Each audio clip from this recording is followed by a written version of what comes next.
आप देख रहे हैं न्यूज इंसाइडर 24/7। आइए नजर डालते हैं देश और दुनिया की 20 बड़ी खबरों पर।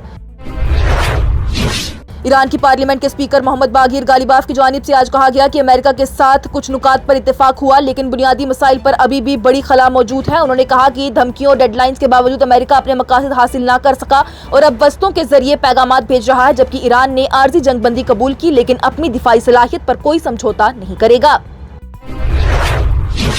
ईरान के नायब वजीर खारजा सैयद खातिबजादे की जानिब से वाज़ेह किया गया कि तेहरान किसी भी सूरत इनरिच यूरेनियम अमेरिका को नहीं भेजेगा और ये मौजू गैर काबिल गुफ्तगू है। उनकी जानिब से कहा गया कि दोनों ममालिक के दरमियान पैगामात का तबादला हुआ, लेकिन अमेरिका अब भी ज़्यादा मुतालबात पर जोर दे रहा है, जिससे कि ईरान कबूल नहीं करता। बहरीन की वजारत खारजा ने लबनान में UNIFIL के साथ फर्ज अदा करने वाले फ्रेंच फौजी की हलाकत और 3 अफराद के जख्मी होने पर दहशतगर्द हमले की सख्ती से मजम्मत की और इसे बैनुल-अक़वामी कानून की खुली खिलाफ वर्जी करार दिया। बयान में बहरीन ने लबनान के साथ यकजहती का इजहार करते हुए जिम्मेदारों को इंसाफ के कटघरे में लाने और UNIFIL के अमन और इस्तेकाम के किरदार की हिमायत का भी अदा किया।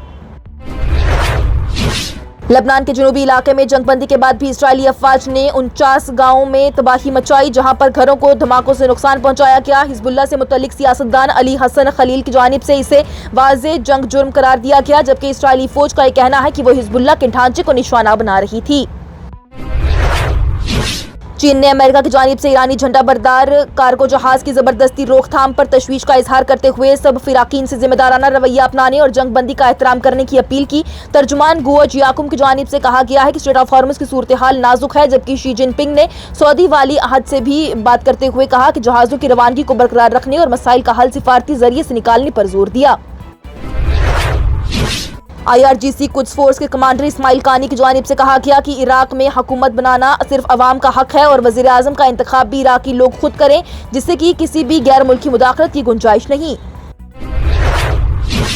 ईरान के सदर मसूद पेज़ेश्कियान की जानिब से इस्लामी ममालिक के दरमियान इत्तेहाद पर जोर देते हुए कहा गया कि जंग का कोई भी फायदा नहीं और तनाव कम करने के लिए सिफारती कोशिशें जरूरी हैं। उन्होंने बड़ा जिहाद को नया मरहला करार देते हुए अवाम से सब्र, ताउन और मुल्क की दोबारा तामीर में हिस्सा लेने की अपील की।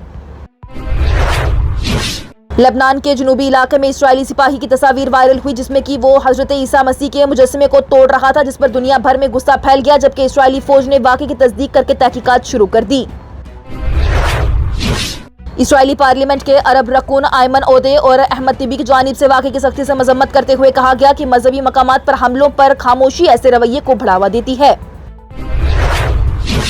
लबनान के वज़ीर खारजा अब्दुल्ला बो हबीब की जानिब से कहा गया कि मुल्क को ऐसी जंग में घसीटा गया जो कि उसने खुद नहीं चुनी और हुकूमत पुरअज़म है कि जंग व अमन को भी उसके फैसले पर दोबारा काबू हासिल करके पूरे मुल्क में अपनी हुकूमत मजबूत करे। उन्होंने बताया कि ऑस्ट्रेलिया के वज़ीर खारजा से गुफ्तगू हुई है, जहाँ पर मुकम्मल हिमायत और इंसानी मदद की तैयारी का इजहार किया गया, जबकि उम्मीद जाहिर की है कि मुज़ाकरात के जरिए कब्जा शुदा इलाके वापस मिले और इसराइल जल्द अज जल्द निकल जाए।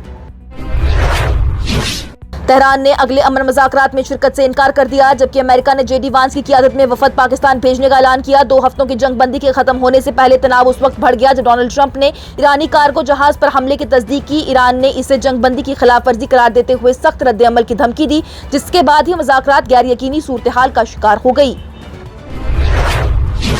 पाकिस्तान के फील्ड मार्शल आसिम मुनीर ने डोनाल्ड ट्रंप को बताया कि ईरान के बंदरगाहों के घेराव मुज़ाकरात के लिए बड़ी रुकावट बन रही है, जिस पर ट्रंप ने कहा कि वो इस मशवरे पर गौर करेंगे।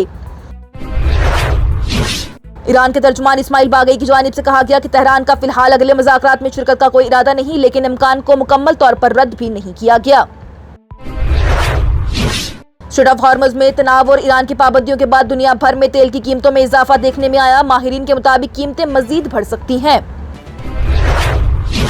ईरान के वज़ीर खारजा सैयद अब्बास अराग़ची ने अमेरिका पर बदनीयती का इल्ज़ाम लगाते हुए कहा कि मुज़ाकरात में संजीदगी की कमी है, जबकि पाकिस्तान की वसातत से अमन की कोशिशें जारी हैं। उन्होंने इसहाक डार से गुफ्तगू में कहा कि अमेरिकी धमकियां और ज़्यादातर मुतालबात मुज़ाकरात में बड़ी रुकावट है, जबकि डोनाल्ड ट्रंप ने पाकिस्तान में मुज़ाकरात के लिए वफद भेजने का ऐलान किया। उधमपुर में मुसाफिर बस हादसे में 21 अफराद हलाक और 29 जख्मी हो गए, जबकि बस तेज रफ्तार की वजह से ड्राइवर का काबू खो बैठी और कगोट के करीब ही उलट गई। द्रौपदी मुर्मू और वज़ीर आज़म नरेंद्र मोदी ने दुख का इजहार करते हुए इमदादी ऐलान किया, जबकि बचाव कार्रवाई जारी है और जख्मियों का इलाज अस्पतालों में हो रहा है। जम्मू कश्मीर के वज़ीर आला उमर अब्दुल्ला ने उधमपुर बस हादसे पर गहरा दुख का इजहार किया और कहा कि हुकूमत मुतासरीन के साथ खड़ी है और जख्मियों को हर मुमकिन इलाज और मदद फराहम की जाएगी।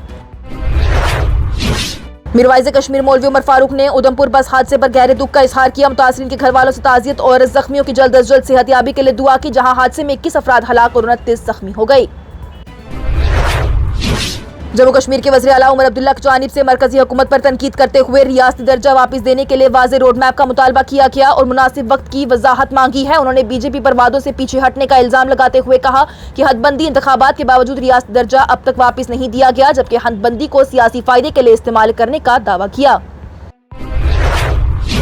कांग्रेस के रहनुमा जयराम रमेश की जानिब से मरकजी हुकूमत पर तनकीद करते हुए कहा गया कि पाकिस्तान का अमेरिका ईरान मुज़ाकरात की मेजबानी करना हिंदुस्तान के लिए सिफारती झटका है। उन्होंने आसिम मुनीर की डोनाल्ड ट्रंप के साथ कुर्बत को भी तनकीद का निशाना बनाया और कहा कि हिंदुस्तान की सिफारती हिकमत अमली को दोबारा तैयार करने की जरूरत है।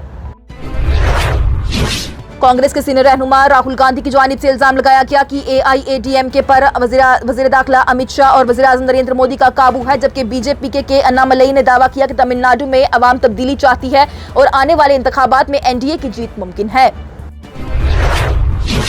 जम्मू में government college for women Gandhinagar के बाहर तलबा ने एहतजाज किया और हादसे में तलबा अंजलि चौधरी की मौत पर जिम्मेदारों के खिलाफ सख्त कार्रवाई का मुतालबा किया। तलबा ने लापरवाही का इल्जाम लगाते हुए नारे लगाए, जबकि सूरत हाल को काबू में रखने के लिए पुलिस तैनात रही। और जापान के शुमाली साहिल के करीब 7.4 शिद्दत का जोरदार ज़लज़ला आया, जिसके बाद सुनामी का अलर्ट जारी कर दिया गया। इदारों के मुताबिक 3 मीटर तक की लहरों का खतरा है, जबकि 1,82,000 से ज्यादा अफराद को एहतियाती तौर पर जगह छोड़ने की हिदायत दी गई। इसके साथ ही टॉप 20 हेडलाइंस का यह मरहला हुआ इख्तिताम पजीर। दीजिए इजाजत। लेटेस्ट अपडेट्स के लिए देखते रहिए न्यूज़ इंसाइडर 24/7।